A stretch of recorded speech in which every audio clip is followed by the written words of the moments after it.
안녕하세요. 저는 올해로 67살이 된 할머니입니다. 지금까지는 말만 할머니였는데 다음 달이면 예쁜 소녀가 태어나 정말로 할머니가 된답니다. 그날을 손꼽아 기다리고 있어요. 여기에 올라오는 기가 막힌 사연들 볼 때마다 참 사람 사는 세상에는 별일이 다 있다 싶었습니다.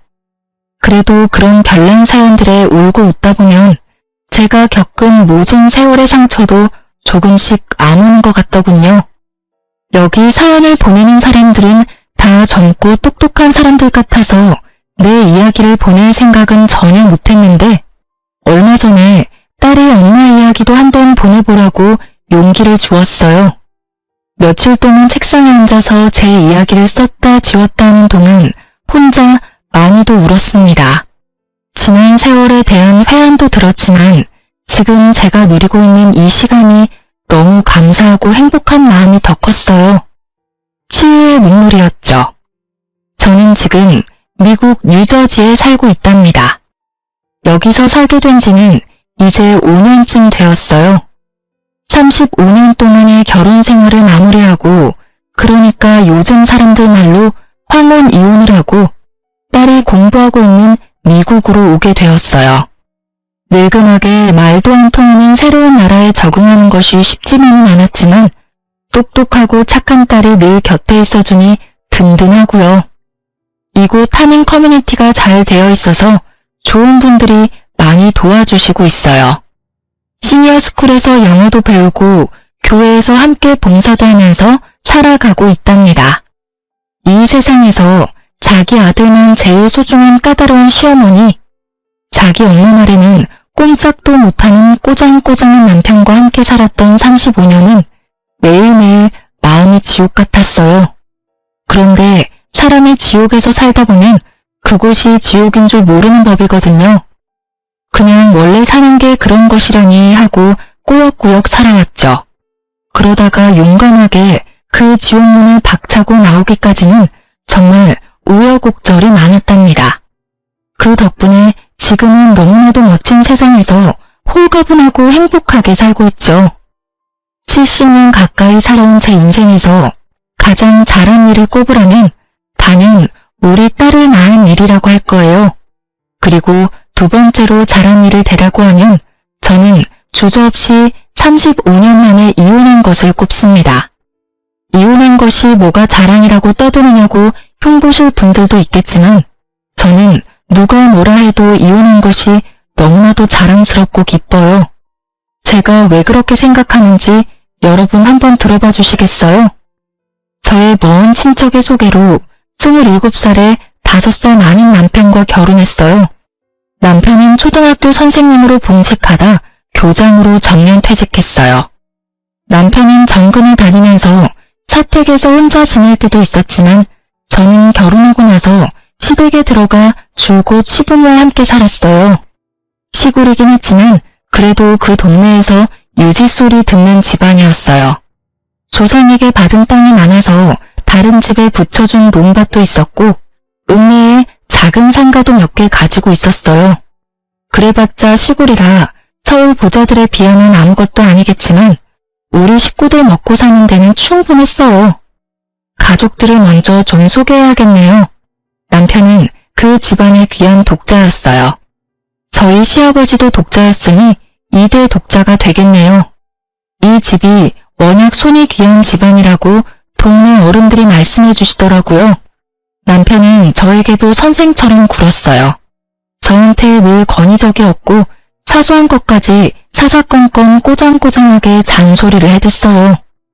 아니 이 사람아, 난닝구를 이렇게 납작하게 동겨놓지 말고 한번 요오래 접어서 돌돌 말아놓으라고 몇 번을 말하나, 응? 이렇게 해놓으면 난닝구 가운데에 주름이 잡힌다니까. 옷 안에다가 있는 속옷인데 주름 조금 치면 어때서 그래요? 서랍이 작아 그렇죠. 납작하게 개야 자리를 덜 차지하니까요. 무슨 여자가 남편 말에 한 번도 알겠어요 하는 법이 없나? 어디서 매번 말대꾸야 말대꾸가.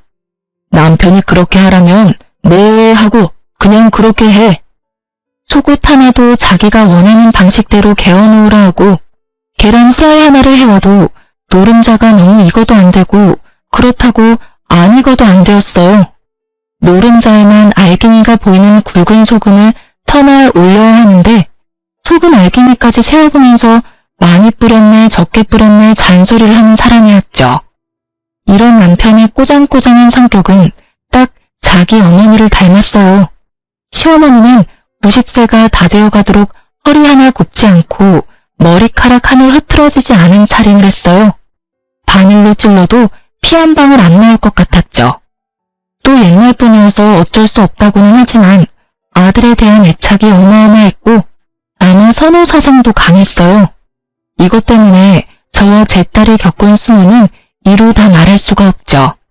제가 시집을 온 이후로 시어머니는 모든 집안일을 저에게 맡기고 본인은 전혀 하지 않았어요. 대신 항상 방문을 활짝 열고 방 안에 앉아서 제가 일하는 것을 매의 눈으로 감시했죠. 끊임없이 잔소리를 퍼부으면서요. 저도 우리 집에서 장녀로 커서 어렸을 때부터 집안일을 해왔기 때문에 집안일이 그렇게 서툴지는 않았어요. 그런데 시어머니는 아주 사소한 일도 자기가 원하는 방식으로 하라고 요구했어요. 그게 훨씬 더디고 불편한 방법이더라도요. 지금 생각해보면 시어머니는 제 모든 게 못마땅했던 것 같아요. 자기 아들이 너무 아까워서 그랬겠죠. 남편은 월급을 받아오면 전부 시어머니를 드렸어요. 그럼 시어머니가 거기서 쌀이나 연탄 같은 큰 살림을 계산하고 장볼 돈만 빠듯하게 저에게 주셨어요. 넉넉히 주는 것도 아니면서 늘 헤프게 쓴다고 야단을 했죠. 남편과 시어머니는 근검절약에는 아주 도같은 사람들이라 휴지 한 장 허투루 쓰는 법이 없었어요. 너 일로 와봐라. 이 휴지 이로 많이 둘둘 말아 쓴 거 이건 네 짓이다. 우리 집에는 이렇게 낭비하고 사치하는 사람이 없다. 똥 싸고는 딱 3칸만 쓰는 거다. 이런 작은 것부터 이리 해프니까는 자꾸 생활비가 빵꾸 나는 기다. 네네, 어머니 알겠어요. 왜 화장실 쓰레기통까지 들고 나와 그러셔요. 아, 남자스럽게. 우리 딸 키울 때 다들 종이 기저귀 쓰던 시절이었는데요. 저는 종이 기저귀는 한 장도 써보질 못했어요. 그저 손에 부르트도록 천 기저귀를 빨아서 써야 했어요. 아이가 크는 동안 학교에서 쓰는 연필 한 자루도 당신 새끼손가락보다 작아지기 전에는 새 것을 내주지 않았어요. 그렇게까지 어려운 시절도 아니고 그렇게까지 어려운 집도 아니었는데 말이죠. 시아버지가 돌아가신 이후로 집안의 모든 일은 시어머니와 남편 둘이서 결정했어요. 물론 시아버지가 계실 때도 제 의견을 물은 적은 없었지만요. 그 시절을 돌아보니 저는 그냥 그 집에서 밥 해주고 빨래하는 식모였던 것 같네요. 그래도 시아버지는 한 번씩 생각나요. 고마운 마음도 있고요. 시아버지가 돌아가신 지 벌써 20년 가까이 되었지만 요즘도 아버지 기일은 꼭 기억해서 교회 가서 기도합니다. 말씀은 늘 무뚝뚝하게 하셨지만 그래도 그 집에서 유일하게 저를 챙기고 생각해준 사람이에요. 아가, 이거니 홀딱 묶고 치우라. 닭장에서 막 꺼내왔다. 네 어머니 돈칠래 같다. 아, 아버지 고맙습니다. 잘 먹을게요. 가끔 어머니가 동네 마실 나간 틈을 타 아버지는 닭장에서 계란을 하나 꺼내다 주기도 하고 본인 몫의 곶감을 놔뒀다가 몰래 주시기도 했어요. 물론 고맙다는 제 인사는 듣지도 않고 휙 돌아서 나가버리시곤 했지만 저는 그래도 늘 따뜻한 마음이 느껴졌답니다. 시아버지는 폐암으로 일찍 돌아가셨어요. 담배는 많이 태우셨지만서도 감기 한 번 안 걸릴 정도로 건강하셨는데 어느 날 갑자기 친구분들과 약주를 드시다가 그 자리에서 쓰러지셨어요. 병원으로 옮겼더니 폐암 4기라더군요. 병원에서는 수술해도 좀 어려울 것 같다고 하면서 길어야 3개월을 이야기했어요. 아버지는 수술은 안 하고 싶다면서 대신 병원에서 너무 고통스럽지 않게 갈 수 있게만 도와달라 하셨어요. 그렇게 아버지는 병원에 입원하게 되었는데 시어머니는 자기는 환자 수발 못한다며 병원에 오질 않았어요. 제가 병원에서 먹고 자고 하면서 시아버지의 마지막 수발을 들었죠. 아버지는 그래도 거의 6개월을 버티다 돌아가셨어요. 아버지가 돌아가시기 며칠 전에 저를 힘겹게 부르셨어요. 저에게 통장과 도장을 하나 주시더라고요. 예금 통장이었는데 그 날짜로 3천만 원이 좀 넘는 돈이 되어 있더라고요. 지금도 적은 돈은 아니지만 그때는 더 큰 돈으로 느껴졌죠. 아가, 이거 찾아서 네가 넣어둬라. 이거 만기 날까지는 어떻게든 내 살아있고 싶었다. 아니 아버지, 이게 뭐예요? 네가 이 고약한 집에 와서 고생이 많았다. 이거는 네 남편한테도 시어머니한테도 말하지 말고 지원이한테도 쓰지 말고 잘 놔둬. 잘 두었다가 꼭 필요할 때 너한테 써. 아버지, 저 이렇게 많은 돈 필요 없어요. 돈 필요 없는 사람이 어딨나? 늙으면 돈 쓸 일이 있다. 아버지, 저 이거 못 받아요. 이걸 제가 어떻게 받아요? 내 마지막 지켜준 거 고맙다. 이제 너 더 고생 안 하게 내 얼른 죽을게. 아버지, 그런 말 마세요. 얼른 나와서 집에 같이 가셔야죠. 아버지 없으면 내가 누구한테 계란을 얻어먹어요. 그 자리에서 펑펑 울었어요. 그날 너무 울어서 그런가 정작 시아버지 돌아가신 날은 눈물도 안 나오더라고요. 며칠 뒤에 시아버지는 거짓말처럼 돌아가셨어요. 저는 시아버지 말대로 그 돈은 아무한테도 말하지 않았고 은행에 넣어두고 없는 돈인 것처럼 잊어버리고 살았어요. 그래도 그 돈 덕분에 정말 마음 한구석이 든든하더라고요. 시아버지는 그렇게 살아계실 때도 유일하게 저에게 따뜻하신 분이셨고 돌아가셔도 저를 든든하게 해주셨어요. 친정 아버지가 일찍 돌아가셔서 저도 아버지 정을 모르고 살았거든요. 그래서 저에게는 시아버지가 주신 그 무뚝뚝한 사랑이 참 귀하고 고맙습니다. 마지막으로 이제 우리 딸 이야기를 해야겠네요. 딸 이야기를 하려니까 눈물부터 나네요. 우리 딸도 참 마음고생을 많이 했어요. 제가 막 결혼을 해서 시집에 들어왔는데 시어머니가 저를 앉혀놓고 이야기하더라고요. 남자에게 군 식구가 생기면 그 식구들 먹여 살리느라 등골이 빠지는 법이다. 애 주렁주렁 낳아서 우리 귀한 아들 고생시키지 말고 딱 아들 하나만 낳아. 더 낳을 생각일랑 하지 말고. 아들을 낳으면 좋겠지만 만약에 딸이 나오면 어떡해요, 어머니? 저는 정말 궁금해서 물어봤어요. 어떻게 아들만 골라놓을 수가 있나 싶어서요. 그게 제 마음대로 되는 게 아니잖아요. 부정타기 재수없는 소리. 그냥 잔말 말고 아들 하나만 낳아서 키우라니까. 시어머니는 소리를 버럭 질렀어요. 아들을 곤란해할 수 있는 것도 아니고 어떻게 딸을 낳는 것이 재수가 없는 일인가 싶었지만 시어머니가 버럭대는 통에 그 자리에서는 아무 말도 못했죠. 안타깝게도 임신이 바로 되지는 않았어요. 유산도 2번 했고요. 그때마다 시어머니는 몸을 함부로 했느니 어쨌느니 별 이상한 소리를 하면서 저를 비난했어요. 나중에 동네 어른들이 이 집은 워낙 손이 귀하다면서 시가 안 좋다는 소리를 슬쩍 전해주더라고요. 그래도 그때는 모든 게 제 탓인 것만 같았어요. 늘 주눅이 들어있었죠. 그러다가 결혼 4년 만에 어렵게 생긴 아이가 우리 딸이에요. 제가 그때 31살이었는데 그때는 그 나이가 엄청 노산이었죠. 그게 어떻게 하는 건지는 잘 모르겠지만 어쨌든 아들 하나만 낳아 잘 키우라고 했는데 어렵게 임신해서 겨우 딸을 낳았으니 시어머니가 저희를 곱게 볼 리가 없었죠. 아직 꽃샘추위가 남아있는 때였는데 산모방에 연탄 들어가는 것도 아깝다고 타박했어요.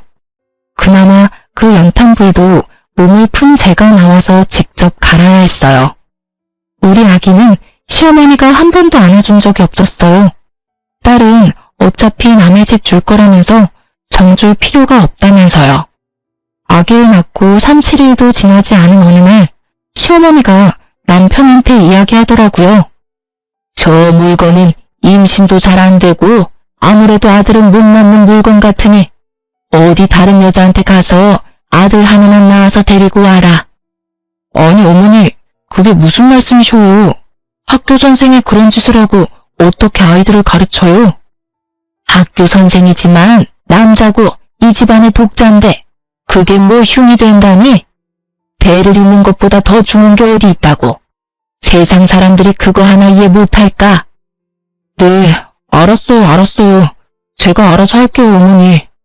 이제 그런 소리는 하지 마세요. 일부러 저 들으라고 그랬는지는 모르겠지만 조심스럽게 하는 이야기는 아니었어요. 큰 소리로 이야기해서 방에 있던 제가 다 들었죠. 아무것도 모르는 아기가 들을까 싶어 신생아의 귀를 막고 서름이 북받쳐 올라 한참을 꺽꺽대고 울었던 기억이 나네요. 그래도 저한테 그러는 것까지는 제가 참으면 되는 일이었는데 우리 딸까지 구박할 때는 정말 화가 나더라고요. 참다 어머니에게 아이도 듣는데 그러지 마시라고 소리를 친 적도 있었어요. 그러고 나서는 며칠 동안 손이 발이 되도록 빌어야 했지만요. 아이가 좀 크고 나서는 할머니가 뭐라고 하시면 그냥 참고만 있지 말라고 가르치기도 했어요. 지원아, 할머니가 네가 잘못하지도 않았는데 막 야단치시면 잘못했습니다 하지 말어. 버릇없이 대들라는 게 아니라 할머니, 나 그렇게 안 했어요. 할머니 저한테 그러지 마세요. 라고 또박또박 말하라는 거야.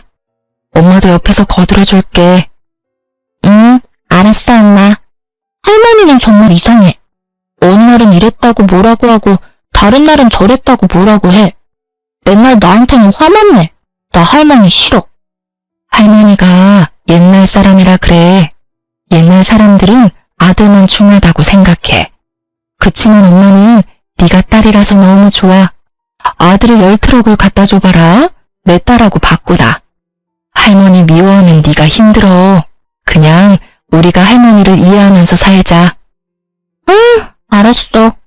할머니는 자기도 여자면서 왜 아들만 중요하대? 남자애들은 시끄럽고 멍청하기만 한데. 우리 딸은 어렸을 때부터 똘똘하고 야무졌어요. 학교 들어가서는 공부도 아주 잘했죠. 어린아이가 할머니를 이해하려고 노력하면서도 아닌 건 아니라고 야무지게 따지기도 잘했어요.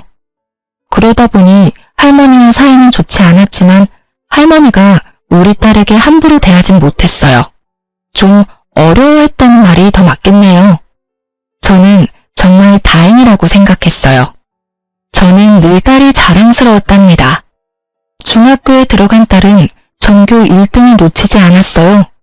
물론 시골의 작은 학교이긴 했지만 선생님들이 입을 모아 칭찬하는 모범생이었어요. 중3 때 담임 선생님은 특히 딸아이를 정말 아껴주셨는데 그분이 적극적으로 도와주셔서 다른 지역에 있는 특목고에 지원할 수 있었어요.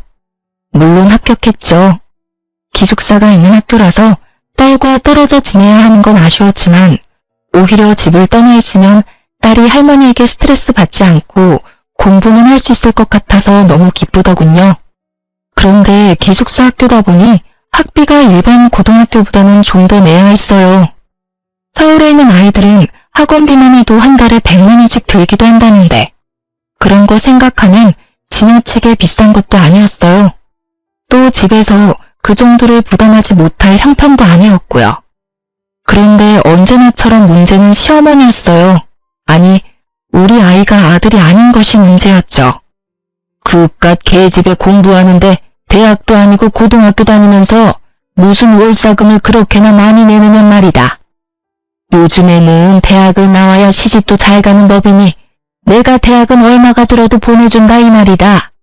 그런데 고등학교를 무슨 한 달에 100만 원 돈을 내면서 다닌단 말이고 아들도 아니고 딸내미 공부시킨다고 이렇게 돈을 들이란 말이냐? 이게 3년이면 도대체 돈이 얼마고? 어머니, 그 학교가 아무나 가는 학교가 아니에요. 지원이가 똑똑해서 간 거예요. 그러니까 왜 남들은 멀쩡히 그냥 가는 학교를 계집애가 뭐 할 일 있다고 그 유난을 떨어야 한단 말이고. 요즘은 여자아이들도 공부를 많이 해요. 여자도 장관도 하고 회장도 하는 세상이잖아요. 여자는 시집 잘 가서 애 낳고 키우는 게 가장 좋은 팔자다. 여자가 밖으로 돌면 팔자가 드세지는 법이다. 시집 가서 남편 잘 섬기고 떡두꺼비 같은 아들 낳아 잘 키우는 게 여자에게 최고의 입신양명이다. 계집애가 그 돈 들여 공부를 해서 뭐 한단 말이고. 자고로 여자가 너무 먹물을 많이 먹으면 그 집안이 시끄러운 법이다. 남편은 자기도 선생님이고 그 학교가 좋다는 것을 잘 알고 있으면서도 이번에도 자기 엄마 말에는 꼼짝도 못했어요. 제 의견이요? 당연히 저에게는 묻지도 않았죠. 제가 아이를 그 학교에 보내고 싶다고 아무리 이야기해도 남편도 시어머니도 들은 척도 안 했어요. 제가 어머니에게 무릎 꿇고 사정도 해보았지만 눈 하나 깜짝하지 않더라고요. 아버님이 주신 돈으로 제가 보낼까 고민도 해봤지만 그렇게 하면 집안에 분란이 일어날 게 불보듯 뻔하더라고요. 그 돈이 어디서 났느냐서부터 따지기 시작해서 제가 집안 돈을 빼돌렸다고 몰아갈 것 같기도 하고요. 그런 분란이 무서워서 아이에게 그 학교를 못 간다는 말을 하는 심정은 말로 할 수가 없어요. 제가 너무 못나서 차라리 죽고 싶었으니까요. 아이를 붙들고 미안하다고 하면서 엉엉 울었어요.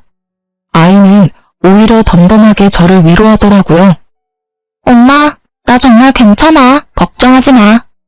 내가 가만히 생각해보니까 오히려 여기서 학교 다니는 게 내신 성적에 더 유리할 것 같아. 고등학교가 중요한 게 아니라 대학 가는 게 더 중요한 거잖아.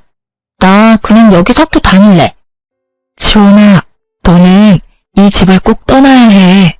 이 집에서 벗어나야 네가 마음껏 날개를 펼치고 살 수 있어. 그래, 고등학교는 어쩔 수 없게 되었지만 대학은 꼭 서울에 있는 좋은 대학을 가자. 너 하고 싶은 공부 있으면 멀리 유학도 가. 엄마가 어떻게든 너 하고 싶은 것 하면서 살 수 있게 도와줄게. 응, 엄마, 나 자신 있어. 서울대도 가고 유학도 갈 거야. 나중에 엄마랑 나랑 우리 둘이만 같이 살자. 내가 성공해서 엄마도 여기서 벗어나게 해줄게. 저는 그 일을 계기로 돈을 벌어야겠다고 마음먹었어요. 제가 경제적 능력이 없으면 결국 제 딸을 지켜줄 수가 없겠더라고요. 저는 배운 것도 부족하고 돈을 벌어본 일도 없으니 제가 할 수 있는 일은 한정되어 있었어요. 또 동네에서 일을 하면 시어머니와 남편의 귀에 들어갈 테고 그러면 또 여자가 어쩌고 하면서 절대 못하게 할 테니 버스를 몇 번씩 타고 다른 동네에 있는 인력사무소를 찾아갔어요. 집을 많이 비울 수도 없고 시어머니 눈치가 보여서 고정적으로 오래 하는 일은 못했지만 거기서 소개해주는 일은 어떻게든 기회와 핑계를 만들어서 했어요. 서너 시간 남의 집 청소도 하고 아이들 학원차 태워주는 일도 하고 바쁜 식당에서 설거지도 했어요. 시 경계를 넘어 사는 친정 동생이 아프다고 조카를 돌보러 간다는 핑계도 대고 아이 학교에서 무슨 일이 있다고도 하고 매번 그럴듯한 말을 지어내느라 진땀을 냈죠. 그맘때쯤 어머니는 동네 경로당에서 하루 종일 시간을 보낼 때가 많아서 어머니 없는 틈에 부지런히 일을 다녔어요. 일을 하고 오면 여기저기 안 아픈 데가 없었지만 우리 딸 위해서 돈을 모으는 재미에 힘든 줄도 모르고 열심히 살았어요. 우리 똑똑한 딸은 역시 고등학교에서도 전교 1등을 놓치지 않았고 대한민국 사람 누구나 다 아는 좋은 대학교에 들어갔어요. 대학교에서도 딸은 장학금을 받고 다녔어요.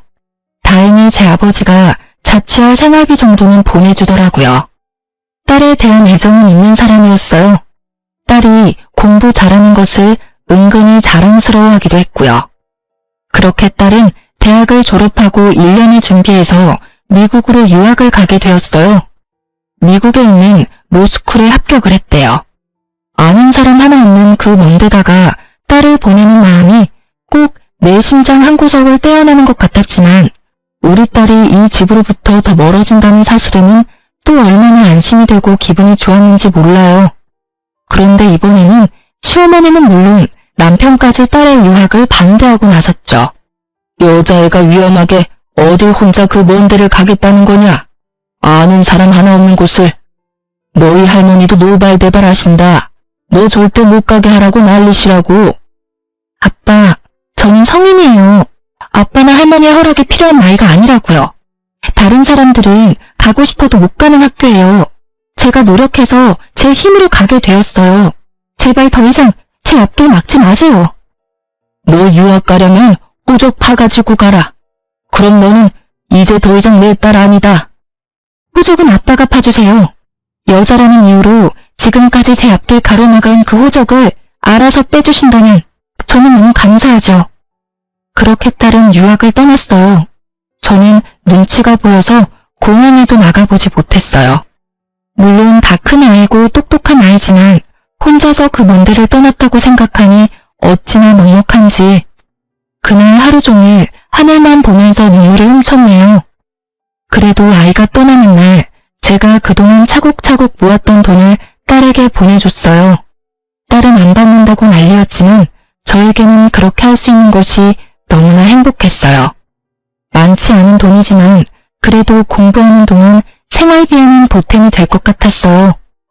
우리 딸에게 처음으로 엄마 노릇을 제대로 한 것 같더라고요. 미국에 간 딸은 제 아빠와는 정말 연락을 하지 않았지만 저와는 매일 인터넷 통화도 자주 했어요. 그러던 어느 날 목욕탕에서 세신을 해주신 아주머니가 저에게 오른쪽 가슴에 뭐가 만져진다고 병원 한번 가보라는 거예요. 자기 언니가 그랬다면서요. 그러고 보니 제가 만져봐도 덩어리 같은 것이 잡히더라고요. 아무리 만져봐도 느낌이 좀 이상했어요. 딸과 이야기를 나누다가 이 이야기를 했더니 마침 딸이 얼마 후에 방학이라 한국에 오겠다면서 이참에 건강검진을 같이 해보자고 예약을 해주었어요. 유방암 3기였어요. 암의 크기가 크다고 당장 수술을 받으라 하더라고요. 이럴 경우 5년 이상의 생존율이 40%밖에 안 된다면서요. 당장 수술 날짜를 잡고 일단 집으로 내려와서 남편과 시어머니에게 이 사실을 알렸어요. 남편은 좀 놀란 얼굴로 말이 없었는데 시어머니는 대뜸 수술하지 말라는 소리부터 하더라고요. 유방암이면 유방을 잘라내는 거 아니냐? 아이고, 이제 하다하다 내 아들이 한쪽 유방이 없는 여자랑 살라는 소리냐? 곧 쓸데없이 수술할 거 없다. 암 수술이면 돈도 한두 푼 드는 것도 아니고 저 우리 옆 동네 산에 암 걸려서 요양 온 사람 있는데 여와서 3년 동안 공기 좋은 데 있으면서 누룩나무 껍질 차 다려 먹었더니 암이 싹 다 낫다더라. 너도 여기서 누룩나무 껍질 다려 먹고 요양하면 다 나을 건데 무슨 가슴 잘라내는 수술을 한다니? 어머니, 제가 일단 같이 병원에 갔다 와 볼게요. 진짜 수술을 해야 하는 건지 어쩐 건지 제가 잘 알아보고 올게요. 시어머니의 그 말에 없던 정도 뚝 떨어졌어요. 그래도 반평생을 함께 살아오면서 식구들 밥해 먹이고 빨래해준 공이 있는데 고작 하는 소리가 유방 없는 여자랑 사는 아들이 불쌍하니 누룩나무 껍질이나 다려 먹으라뇨. 기가 차서 말도 안 나오더라고요. 입원하는 날 병원에 따라온 남편은 무슨 검사를 왜 하는지 하나하나 따지고 물었어요. 검사하는 데마다 쫓아다니면서 간호사 선생님이 괴롭히더라고요. 제가 걱정되어서 묻는 게 아니라 괜히 쓸데없는 검사를 해서 돈 나가는 건 아닌지를 걱정하는 것 같았어요. 자기 마음대로 병실도 제일 싼 거로 한다고 하고 입원도 하루라도 적게 하게 하려고 억지를 부리기도 하고 수술 후에 수술 부위 고통을 줄여주는 진통제를 돈을 내고 선택할 수 있다고 하니 제가 원래 참는데 도살하면서 하지 말라 하더라고요. 저한테는 묻지도 않고요. 화가 치밀어 올랐어요. 아무리 천하제일의 짠돌이라지만 평생 자기 집에서 밥하고 빨래하고 자기 수발 시어머니 수발에 시아버지 병수발까지 다든 내가 아프다는데 쫓아다니면서 계산기를 두드리고 있는 모습이 정말 꼴보기 싫었어요. 할 수만 있다면 종이짝처럼 구겨서 박박 찢어버리고 싶더라고요. 나 돈 있어요. 뭐라고? 내 수술할 돈 있으니 쫓아다니면서 이렇게 계산기 두드리지 않아도 된다고요. 아니, 당신이 돈이 어디서 나? 그리고 그걸 왜 이제 이야기하는 거야? 괜히 머리만 아팠네. 뭐, 돈이 어디서 났는데? 아니, 그보다 얼마나 있는데? 집으로 가세요. 그리고 이제 병원에 오지 마세요. 내 수술도 내가 알아서 하고 죽어도 혼자 죽을랍니다. 극각 유방암으로 요즘 안 죽어. 당신 죽으면 우리 어머니는 누가 돌봐? 절대 죽으면 안 되지. 그나저나 돈이 얼마나 있는데? 내가 죽으면 자기 어머니를 돌볼 사람이 없다는 말에 저도 우리 시아버지처럼 수술 받지 말고 그냥 죽어버릴까도 잠깐 생각했어요. 더는 그 집에서 살고 싶지가 않더라고요. 내가 이 집에서 떠나려면 죽는 방법밖에 없다고 생각했어요. 그런데 그 말을 듣고 있던 딸이 미친 사람처럼 제 아빠에게 화를 내더라고요. 아빠한테는 지금 엄마가 살아야 하는 이유가 고작 할머니를 돌보기 위해서요? 세상에, 아빠가 그러고도 살았니요? 엄마가 지금까지 어떻게 살았는데, 할아버지 병수발도 엄마가 다 했는데, 엄마가 아니라는데 고작 나와서 할머니를 돌보라는 소리를 해요? 아니, 너 왜 소리를 지르고 그러냐? 아빠와 할머니는 사람이 아니에요. 양심도 없고 염치도 없어요. 사람의 탈을 쓴 악마라고요. 엄마 말대로 그냥 집에 가세요.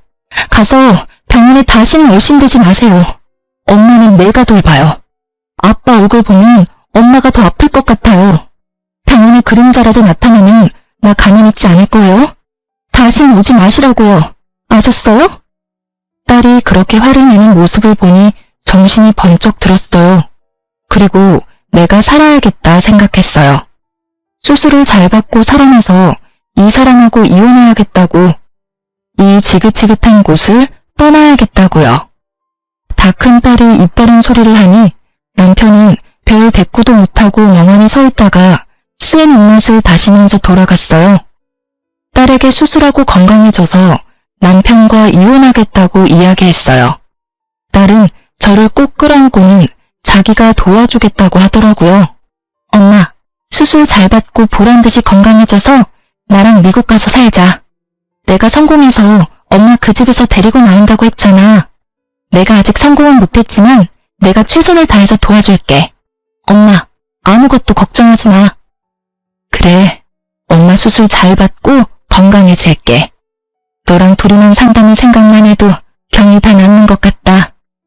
그렇게 서로 부둥켜 안고 한참을 울었네요. 다행히 수술은 성공적이었어요.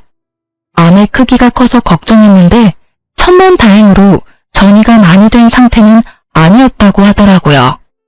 퇴원은 할 수 있었지만 방사선 치료를 위해 자주 통원을 해야 했고, 치료 기간 동안은 가족들과도 격리되어 있는 것이 좋다는 핑계로 병원 근처에 작은 오피스텔을 얻었어요. 건강해지겠다는 일념으로 열심히 치료에 참여했죠. 잘 넘어가지 않는 밥도 무르게 익히고 잘게 잘라서 어떻게든 억지로라도 넘겼고, 집에서라도 몸을 잡고 움직이려고 노력했어요. 의사 선생님이 시키는 건 뭐든지 철저히 따랐어요. 딸이 인터넷으로 좋다는 것들을 찾아서 정리해주면 그것도 열심히 찾아서 먹고 그대로 실천했어요. 저는 꼭 건강을 회복하고 살아야 했으니까요. 드디어 병원에서 예후가 좋을 것 같다는 이야기를 들었어요. 5년 동안 재발이 되지 않아야 완치가 되는 거지만 제 몸속에 이제 암세포는 남아있지 않다더라고요. 그때부터 본격적으로 이혼을 준비했습니다. 딸은 저를 돕겠다고 학교를 휴학하고 한국에 들어왔어요. 지원아, 미안하다. 엄마 때문에 하던 공부도 중단하고. 엄마가 너한테는 늘 짐이 되는구나. 엄마, 무슨 소리야. 내가 왜 거기까지 가서 법을 공부하는데? 딸이라고 자꾸 주저앉히는 집이라서 어쩔 수 없이 다른 나라까지 갔지만 결국 엄마 도와주고 싶어서 법을 선택한 거야. 엄마가 이혼하는 게 내 꿈이었다고. 학교는 잠시 쉬는 거야. 나 다시 공부할 때는 엄마가 옆에 있어줄 거잖아. 그치?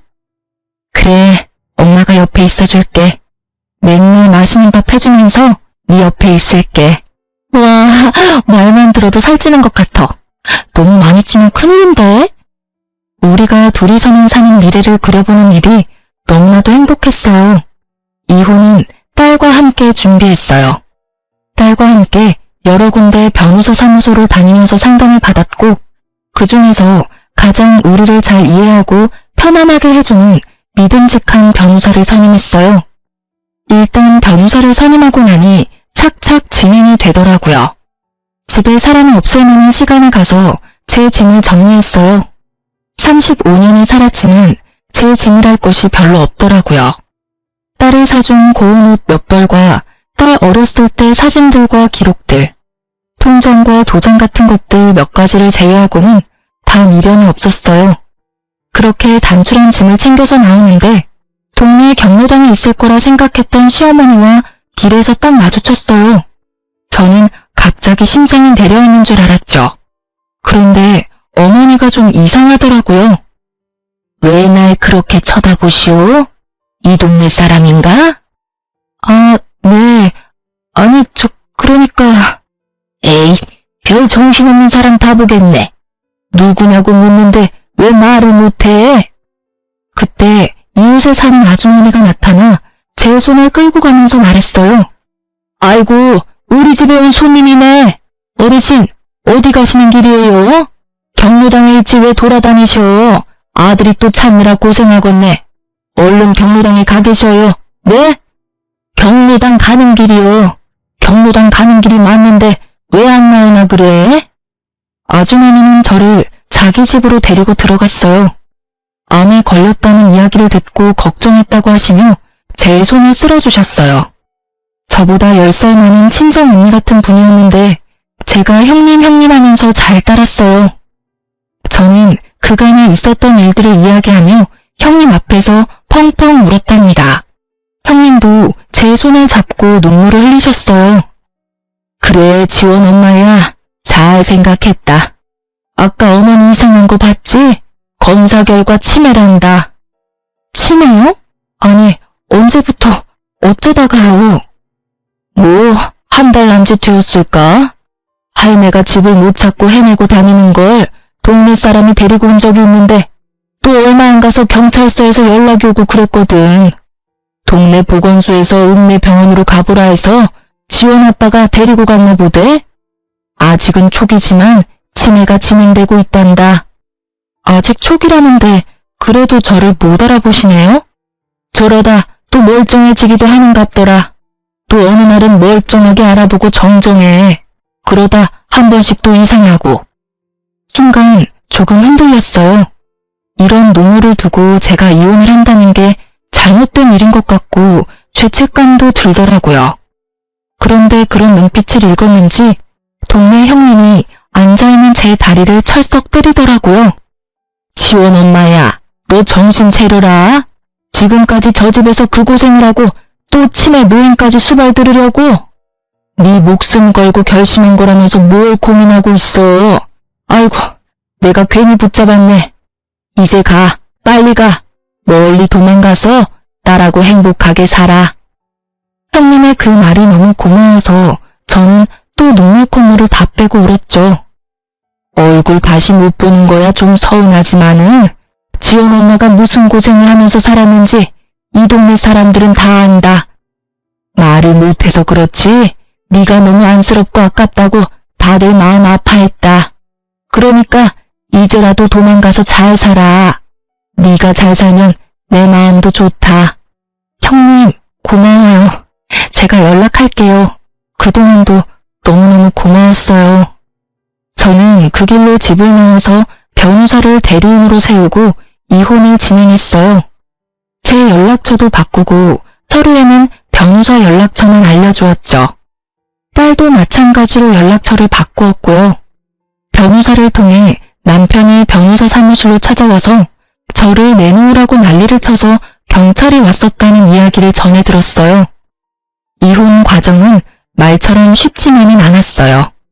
시어머니와 남편에게 부당한 대우를 받았던 그 모진 시간들을 다시 떠올리고 서류로 만드는 작업을 하다 보니 매일 눈물이 나고 화가 나기도 하고 우울증에 걸릴 것만 같았죠.